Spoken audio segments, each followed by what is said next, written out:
Hey, I'm not so ace trainer and legendary Pokemon make no sense. Let's get into it. When I posted my last video about the mythical question for Pokemon Scarlet and Pokemon Violet, I noticed some confusion regarding legendary Pokemon and mythical Pokemon. And that got me asking myself, what makes a legendary Pokemon?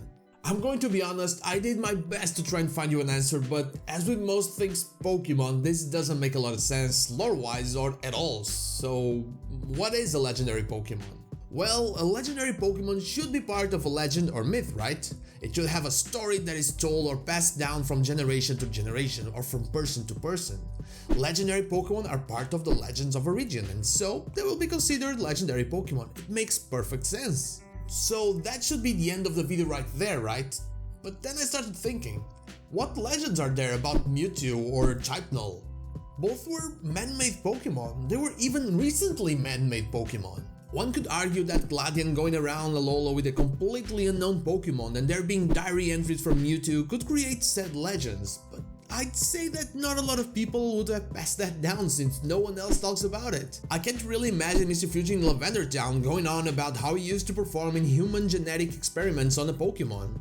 Not the best conversation starter if you ask me. So a legendary Pokemon should be part of a legend, but sometimes it is not.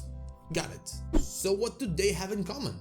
Some are man-made, others are not, some are part of legends, others are not. Well, I guess they're all pretty rare, right? We can only catch one per game usually. This doesn't mean that they are the only ones around, as various regions have shown us that legendary Pokemon are not one of a kind, and even Pokedex entries say so. The legendary birds spawn in Let's Go multiple times, Mustard has another Cubfu besides our own, and supposedly all of them live in the mountains. And also, some trainers in battle facilities like the Battle Tower have them in their teams, with Palmer having Regigigas, Etron, and Cresselia, for example. Some of them even having alternate regional forms like the Galarian forms of Articuno, Moltres, and Zapdos. In our games though, there's one thing they have in common, they are usually roaming or have static encounters. But if we're going with rarity and static encounters, we also have Rotom as a super rare Pokemon back in the day. Rotom even has the legendary theme in the Gen 4 games and remakes, and it's not a legendary. Pokemon like Volcarona are also incredibly rare and had a static encounter in the past, with its Gen 5 encounter only coming after defeating Team Plasma, just like a legendary, but it is not a legendary. There's also Sudowoodo, but I don't think we have to talk about that. Is it power? Is it all about power? They have to be really rare but not the rarest, or else they would be mythical Pokemon, and that's another rabbit hole. But they have to be really powerful, they have to be able to do something very special, so powerful not stat-wise but lore-wise. The ones considered legendary Pokemon do have special powers, they expand the seas or the land, they shape continents or they control time and space. Others aren't really super powerful, but seem to be a way to aid or communicate with humans, like the legendary Titans or the Eon Duo. Others are a bit more meh.